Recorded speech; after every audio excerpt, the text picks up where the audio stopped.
ازيكم عاملين ايه؟ اول حاجة هنعملها نضيف الخميرة. طبعا هنعمل حواوشي. اوكي، نزلت الخميرة اهي. طبعا نزلت عليها شوية مية صغيرة ومعلقتين سكر وقلبها كده. الخميرة جاهزة. هضيف دلوقتي الدقيق. ضفت الدقيق وضفت لبن، وهضيف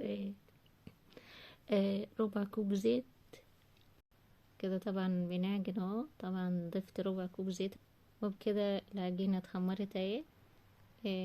اتخمرت بأسفنجية.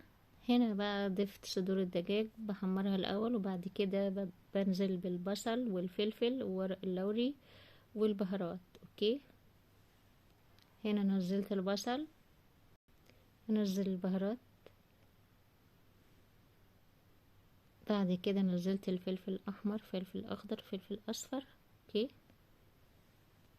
هنقلب كده. الحشوة جاهزة، سيبها تبرد شوية. بعد كده فردت العجينة وضفت الحشوة، هقفلها.